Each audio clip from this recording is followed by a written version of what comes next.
Assalamualaikum warahmatullahi wabarakatuh. Perkenalkan, nama saya Azizah, NIM E 2018-2172. Baik, di sini saya akan menjelaskan tentang dampak utang luar negeri. Yang pertama ialah terjadinya krisis ekonomi.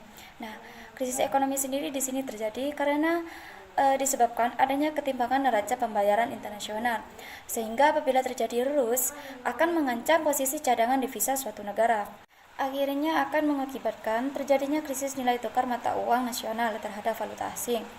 Hal ini yang menyebabkan beban utang luar negeri Indonesia, termasuk utang luar negeri pemerintah, bertambah berat bila dihitung berdasarkan nilai mata uang rupiah. Akibat semakin banyaknya negara-negara yang terjerumus dalam krisis utang luar negeri, menyebabkan IMF dan Bank Dunia terpaksa menganjurkan kepada negara-negara untuk melakukan program penyesuaian struktural terhadap perekonomian dalam negeri, misalkan dengan pengurangan atau penghapusan berbagai macam subsidi bahan bakar minyak dan kebutuhan pokok lainnya sebagai syarat utama untuk mendapatkan pengurangan utang atau memperoleh pinjaman baru. Artinya pemerintah Indonesia memberikan peluang bagi IMF untuk ikut serta dalam perancangan dan pembuatan banyak keputusan penting di bidang ekonomi. Ya, yang selanjutnya ialah dampak utang luar negeri terhadap pembangunan nasional. Nah, setiap tindakan ekonomi pasti mengandung berbagai konsekuensi, begitu juga dengan tindakan pemerintah dalam menarik pinjaman luar negeri.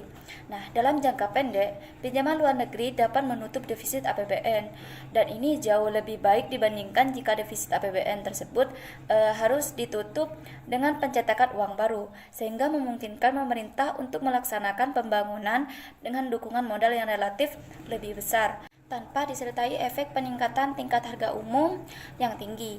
Dengan demikian, pemerintah dapat melakukan ekspansi fiskal untuk mempertinggi laju pertumbuhan ekonomi nasional. Dalam jangka panjang sendiri, di sini ternyata utang luar negeri dapat menimbulkan permasalahan ekonomi pada banyak negara debitur.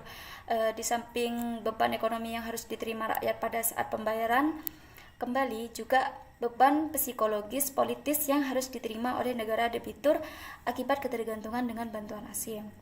Mungkin itu saja yang bisa saya jelaskan, kurang lebihnya mohon maaf. Wassalamualaikum warahmatullahi wabarakatuh.